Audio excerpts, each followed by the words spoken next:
We've all sat in disbelief as we watched the events unfold at the nation's capital on January 6th. And while we watched from the comfort of our homes or from our offices, Representative Brenda Lawrence with the U.S. House 14th Congressional District, she was there. I watched your Twitter feed. She joins us now on the MegaCast. How are you doing today? I'm doing okay. I'm doing okay. It's been a roller coaster of emotions between fear to anger to disbelief to searching to find my hope. So it's I'm okay. Before we get to the events yesterday with the vote, where were you exactly when the rioters were breaking into the Capitol? I was on the floor doing my job, my constitutional responsibility to vote and to certify the Electoral College. As you know, Michigan was one of the states that were being contested. So I was on the floor waiting for my time to speak. Um, Police ran in, they took Nancy out, they locked the doors and told us to secure a shelter to protect ourselves. They told us to put on gas masks. They told us they were headed. It was, I can't remember. I cannot forget the sound of them saying they're headed our way. And then they said, then we heard this banging and beating on the door, and you could hear this large sound of people yelling and shouting and just all these people banging on the door, and then the police coming in with guns drawn saying, come on, go this way, run, run, run, and taking us down hallways and back staircases till they got us to a room where they could secure us. So that day, I was, it was, unbelievable. But when I got home and able to see the footage from what was happening and that there were guns, there were bombs, there were zip ties, and just the thought, what were they going to do to us? If they had gotten in that room and gotten to the members who were Democrats and Republicans, I want everyone to know it wasn't just Democrats running, it was Republicans as well. What were they going to do to us? And then they're shouting, hang Mike Pence. He was in the Capitol. What were they going to do if they had found Mike Pence, who had been taken to a secure place as well? So, following the events, once the building was secure, you Mm-hmm. guys went back to work. Yes. What was that decision making process like, and why did you do it? Because you just went through an emotional trauma. Trauma. All of you did. So it was, that's another moment I won't forget. So we were in there, I don't know how many hours. And so Nancy walks in and she goes to the mic and she says, today we were attacked and we are at war and we are here to protect our democracy. We will not allow anyone to stop us. We're going to return to the floor and do our job. Because if we don't, they win. And I'm sitting there like you saying, oh my God, I just went through a trauma. I'm trying to get myself together. But it was the right call. We did continue to do our work and understand we take a pledge to protect the people of this country and our democracy and our Constitution. And so we had to go back to work. And it's been so many levels. When we finally got to the floor to see all the damage, the broken glass, the tear gas cans, the damage to the walls and to wood, and just hearing them banging on the door keep resounding. And now I just went back, as you know, and to take a vote on impeachment and to walk through the Capitol. And I said, to see the wounds of war all over that building is still a trauma that I have to deal with. So I know my sister used to be a flight attendant, and she was on a flight one time that had to do an emergency landing. And one of the things that they immediately did was try to get them back working to get them on another flight because it's part of the healing process. Because there are Yeah. some people that won't go back to Hmm. work, that fear will be ingrained in them. So, do you think by all of you going immediately back to work to take up that vote, to continue that vote, not only sent a message, but was also the first step in the healing process for you as individuals? I agree, wholeheartedly, because the fear and looking over my shoulder, listening to make sure that I'm not hearing any signs of, and I'm like, I asked, I don't know how many times to the Capitol Police, are you sure the building is secure? Are you sure? Because if anyone's ever been to the Capitol, there's so many nooks and crannies and places people could hide out. And they said, yes, Congresswoman, we're sure. We've checked every place. So, but I want you to know when I went back, I had so much anxiety of flying back to DC. There are so many National Guards. You can't walk 5 feet without running into another National Guard. Um, there's a lot of discussion about the inauguration now. Are we going to go back for the inauguration? I have been to the last six. I mean, I can't imagine not being there.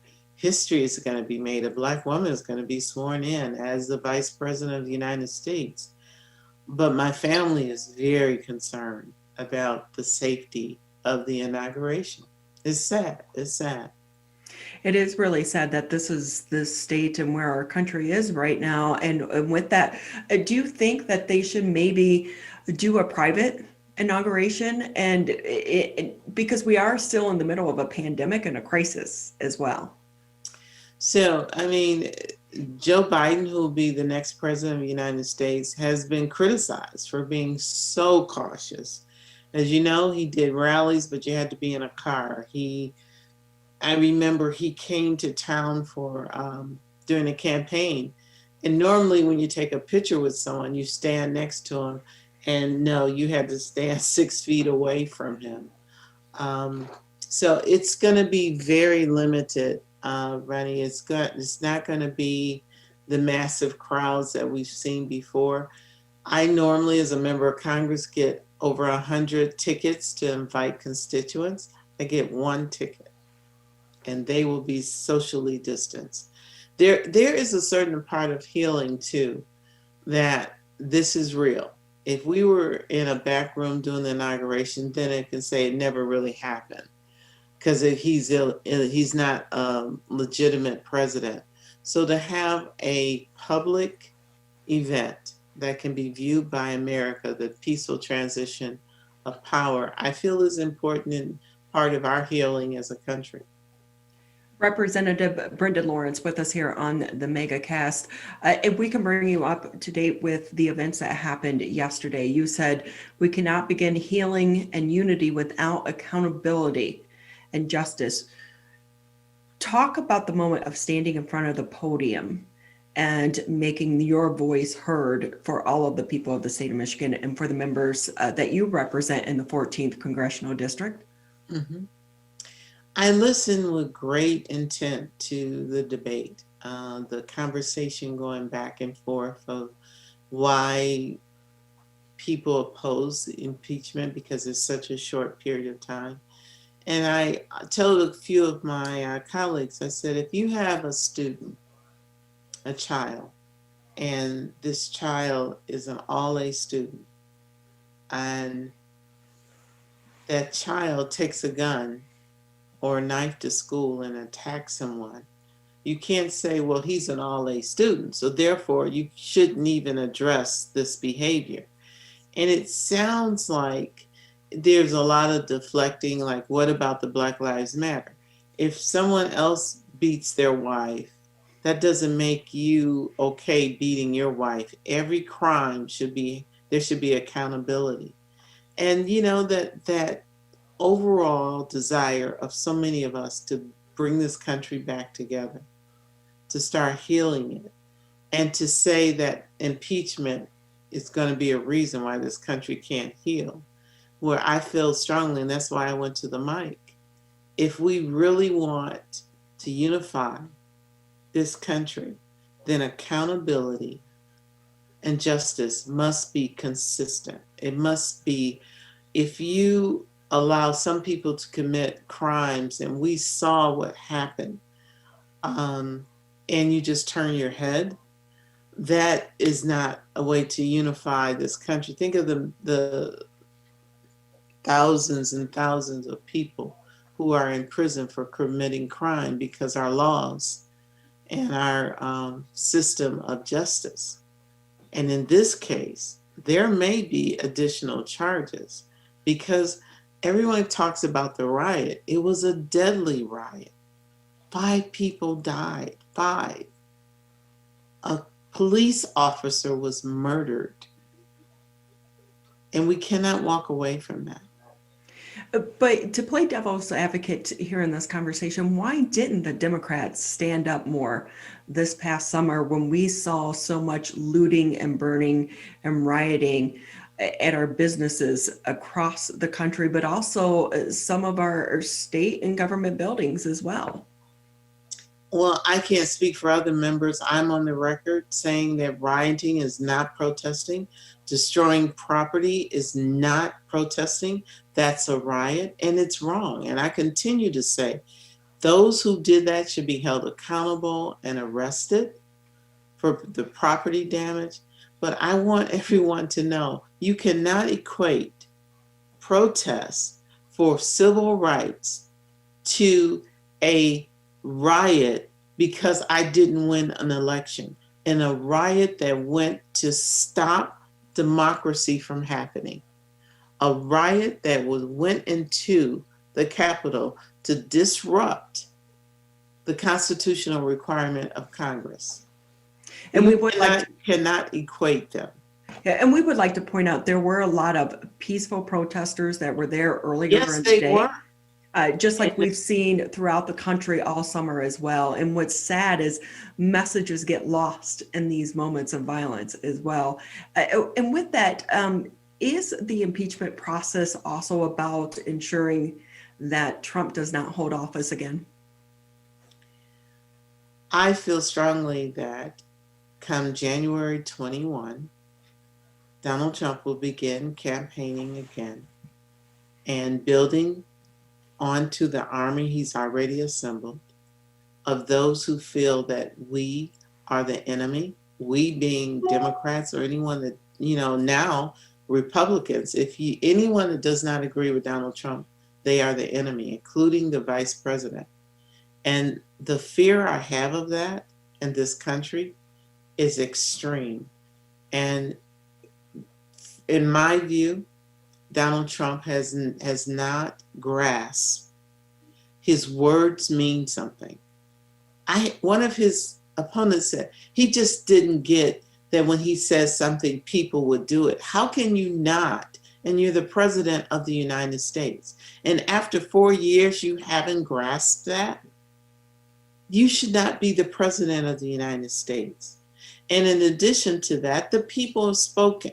They did not want Donald Trump to continue. And then when you look at the defiance of the role, the decorum, and the responsibilities, and the need for compassion from the President of the United States has been grossly missing. And I have lived through Republican presidents, and for me, this is not partisan. I've lived through a Bush presidency, 2 of them. I know that there's different philosophies, but neither of those presidents were as divisive. One of the first things out of Biden's mouth is that I am going to be the president of the United States, whether you voted for me or not. I'm your president, and I have the responsibility. I have continuously been called the radical left. Those people, those Democrats, they are our enemy. They're not with us. And it's like, we as Democrats moving forward, Ronnie, and I want to say this, I have a responsibility to make sure that every voice is heard. The people who were peacefully protesting, I need to hear them. I need to make sure, whether you're Democrat or Republican, if you feel that our government is not meeting your needs, it's on me to hear you and to take care of you. And I'm committed to that. And those who are peaceful and want to talk and debate with me, I'm your congresswoman. But for those who are rioting and I'm the enemy and they want to, they said we want to take over the government. We have a democracy. We have a democracy here, and we have checks and balances. And the way to be heard is not to come in, kill people, riot, and destroy property. I always say, for those individuals, if you want to be a part of the solution, run for office. I agree. Get a seat and be a part of the conversation. With that, too, you mentioned the divisiveness that's gone on in our country. We did see some Republicans break with the Republican Party and vote to impeach the president yesterday. Is this the beginning of some type of compromise in our nation's capital amongst our elected leaders? Because it seems like the two sides have not been able to get a lot of things done because of the divisiveness. Is this the beginning of the two sides coming together and working together? Right. And one of the things that has happened very quietly, because there's been so many other things happening, the Senate is going to be one vote in the majority. And the House, the narrow of majority is so slim that we don't have a choice but to work together. We are not, there's a thing called the super majority. That means it doesn't matter what the other side do. You can ram through any bill you want. We have that in our state government. The Republicans are super majority and they just ram through votes.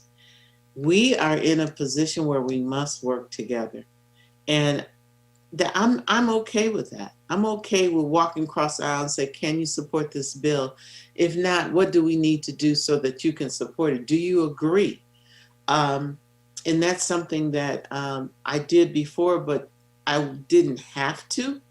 Now I'm going to have to. Nancy and McCarthy are going to have to be joined to the hip, and McConnell and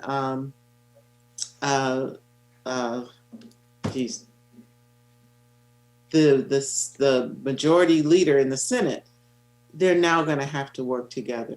So it's a good thing. And we won't have from the top daily messages and tweets telling people to hate each other. It's going to be one of, I'm so excited about Biden taking that seat, having compassion and working and asking people to work together. There are so many other things and topics I want to talk to you about, but we're running out of time. One of those just being about the social media and the president losing his platform, but we'll have to get to that another day. But we do want to say thank you for taking time out. We know it's been an insanely busy week. Mm-hmm. And also, as you said, a roller coaster week as well for you and members of our elected leaders. As we are continuing to watch history unfold here, we were hoping 2021 was going to be a little bit quieter, but it doesn't seem to be that way. Please be safe, though. I know that you'll be there at the inauguration, and I'm sure that there are concerns, but we wish you the best and want to say thank you again for being with us today. Thank you so much. And freedom of speech is very important, but we all know that if with all our freedom of speech, we can't holler fire in the middle of a public place and create mayhem and fear. And we saw what happened organizing that event through social media. And I feel that we have some real hard looks at our freedom of speech in this country. Well, let's hope to going forward, the inauguration is a quiet event and a safe event, yes. Because there are a lot of safety concerns, but we hope to have you on again after the inauguration. Happy New Year, be safe, and I'm counting on a better year this year. We all are. So many other things we want to talk to you, but we'll have to hold that conversation. Thank you again, though, Representative Brenda Lawrence. Thank you. She represents the 4th Congressional District.